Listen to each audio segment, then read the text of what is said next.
In this lesson, we'll take a basic slide groove in open E and add a few quick tricks to really spice things up.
Hey, John here with your Tuesday Blues, where each week we come together for a guitar lesson just like the one that we're about to get into today. If you're a premium member, you can download the tab and practice along with the SoundSlice tab player. Just look for lesson 349 in the library. And if you're not already a member, you can check out how to join at the link in the description. But now let's get started building out the basic 12-bar groove that's behind what you just heard. Now I'm tuned to open E vestapol, which from low to high is E, B, E, G sharp, B, and E. Now, a lot of players don't like to tune up to this because when you tune from standard tuning, you're raising the pitch of 3 strings. And some guitars, especially ones with heavy gauge strings on it, don't really like that tension. It's up to you if you want to tune up to this. As a great alternative, you could tune down to open D vestapol and capo up at the 2nd fret. You'll get the same pitch in the end. But now let's start putting a bare bones groove on the fretboard. We're going to incorporate the slide a little bit, but you'll see later on in this lesson, the embellishments are what really start to bring this thing to life. We're going to kick off this bare bones groove by plucking the lower 3 strings together with the thumb, with the index on the 5th, and then on the 4th string, that's the middle finger. And what I'm going to do is pluck it, right? And then just kind of walk up from the open strings, and then I'm going to fret on the 5th string, 2nd fret, and then up to the 3rd. Like that. 1, 2, 3. Then I'm plucking just strings 5 and 4, sliding down from 3 to 2, and then open. So that's 1, 2, 3, 4, and 1, 2, 3, 4, and. Now, a word about the 4th string on the first 3 beats here. I am picking it, if nothing else, just to keep me in that groove and keep these fingers locked tight, but you're really not hearing it. 1, 2, 3. I'm kind of muting it out, so it's kind of unnecessary to pick it, but something that I noticed that I'm doing helps me kind of keep the fingers locked in tight and ready to do their job here. But what's happening, the reason you're not hearing it is because I'm just laying over that string pretty gently when I'm fretting. All right, so once again, 1, 2, 3, 4, and. All right. And then what we're going to do is kind of answer that in a similar way. 1, 2, and. So all we're doing there is on the and of 2, I'm sliding up from 2 to 3 on the same pair of strings, 5th and 4th. And then letting that hang. So we've got this when you attach these 2 together. 1, 2, 3.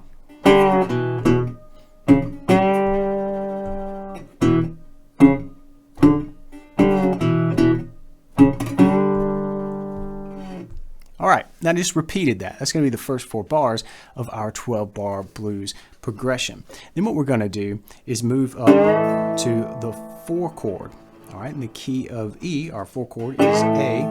And in open E tuning, that's basically just barring across the 5th fret. But we're not going to play all those strings. We're just going to focus on the same 3 low strings here. We're going to slide in, and you can pretty much just hang out. Let it ring for 2 bars. So that's a 4 count is a bar. So 1, 2, 3, 4. Slide again, 2, 3, 4, then back. 1, 2, 3. And that's a great way to connect the chords, by the way, is do that little slide off. And we're going to do that when we move up to the 5 chord B. And that's here at the 7th fret. And again, you could just bar here, but what we're going to do is just focus on the bottom 3 strings. 2, 3, 4, move down. 2, 3, 4, back to our groove. 2, 3. But the end there, we want to come back. That's the end of the progression. 1, 2. We want to jump on the end of 2. 1, 2, 3, 4, up to the B. So 7th fret. All right, and we've got a basic groove that looks like this.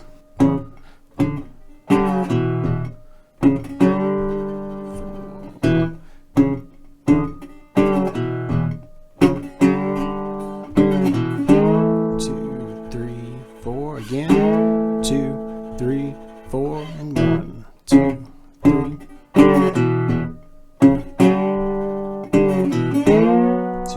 3, 4. 2, 3, 4.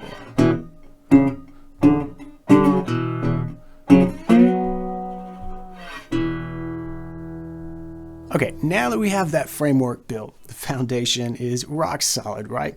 Let's start by adding a few little embellishments that help to spice this piece up. All right, one great way to squeeze a whole lot of blues from a small area is to utilize this zone right here at the 3rd fret. We did it a little bit when we built out the groove by kind of, sliding in and around that. And I want to encourage you to do that, but target maybe a specific string, just a single note, and create more of a lick out of that rather than those sort of slides with the pair of strings like what we did. So for instance, you could work something like this in.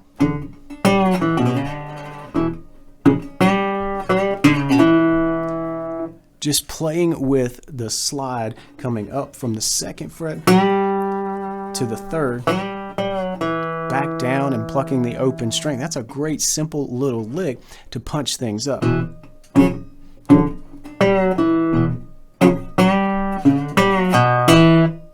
And there I just incorporated the 5th string. You can come up with a whole lot just from these few notes. Open, 2nd fret, sliding up. Really want to target that 3rd fret. Open 4th, sliding up to the 3rd as well. And keep in mind you can slide up, up into the note or off of it.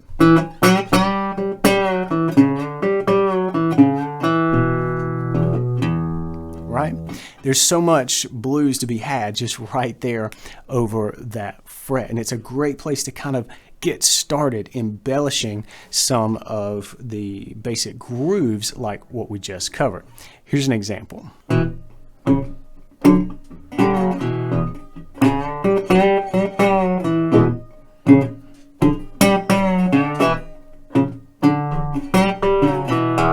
All right, that's just one idea of how you can move around right there at the 3rd fret to create some cool bluesy licks that will punch up this sort of bare bones groove that we've got going. Now what we're going to do is incorporate the flat 7th interval when we hit the 4 chord and when we hit the 5 chord. So first thing, let's find the flat 7. Let's take the 4 chord for example. So we know this is our A major chord, the 4 chord, the key of E, right? And because of this tuning, we've got the root A here. It doesn't change from standard tuning, but we've also got the root again an octave up on the 4th string. And the flat 7th can always be found a full step below the root. So what that means is we can go from here down 2 frets on the 4th string and find that really cool and super bluesy flat 7th interval. Listen to the chord, and then I'm going to work in that flat 7th interval just 2 frets down. Definitely sounds pretty bluesy, and you can use that tension to your advantage by maybe drawing out a slide like that, or maybe doing something a little quicker like that. Here's a couple of examples incorporating that flat 7th.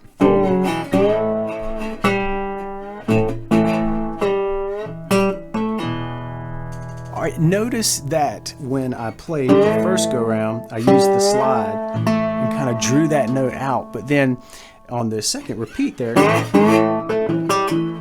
I very quickly fretted that note. That's something that you can do as well, and it still brings in that bluesy flair of that flat 7. The key is that that flat 7 wants to come up to the root of the chord, which remember is right here over the 4 chord. Same thing applies over the 5 chord, that same sort of shape. There's our 5 chord.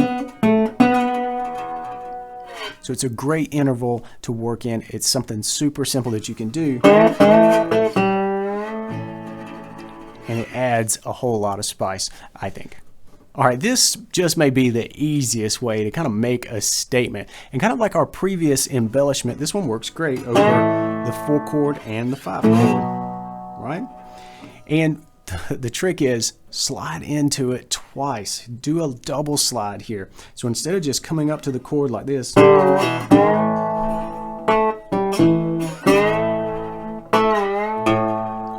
watch what happens when we come into it and do a double slide into it. It's much more of a powerful move, I think.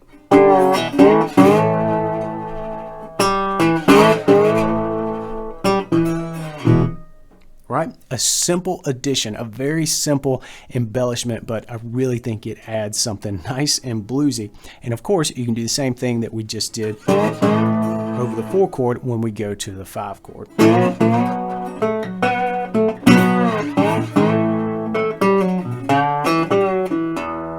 All right, and you see I'm starting to combine some elements there where we did the double slide, worked in the flat 7th, did it again, and then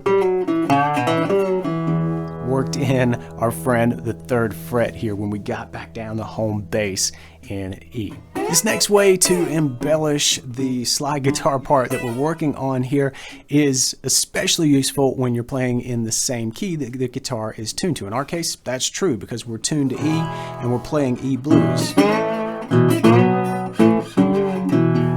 Right? And that makes the 12th fret prime real estate for some great blues. But the cool thing is you don't have to get real fancy. Just jumping up to the 12th fret kind of provides a big contrast, especially to what we've been doing so far in the lower register. So you can throw a jump slide into the 12th pretty much anywhere where we're playing over the E chord.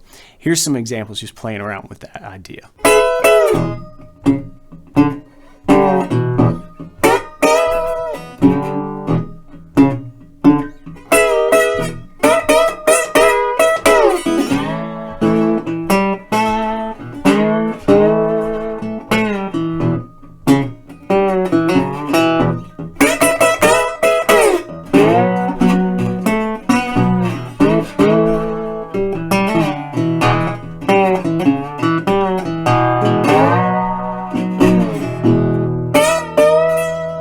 When you start tossing these ideas in kind of on the fly, your slide work goes from basic, like what we started with, to pretty dang bluesy in a hurry. So now let's just relax a little bit and jam, and I'm going to throw in some of these concepts here and there and kind of spice them into that bare bones framework that we came up with at the beginning. But listen, what happens on my guitar right now to me is not nearly as important as what happens on your guitar. I want you to take these concepts and work them into your own playing and see what you can come up with. So rather than replicate what I'm doing, try to use this as a springboard to create something from your guitar.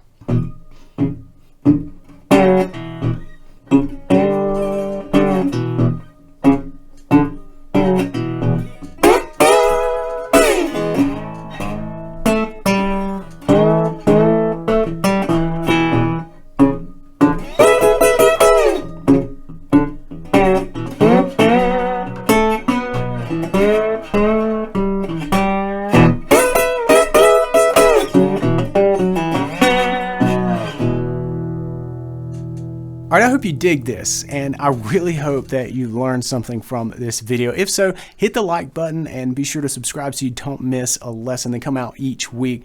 And if you want to keep learning, just click or tap right over here, and I'll see you in the next video. Until then, practice smart and play on.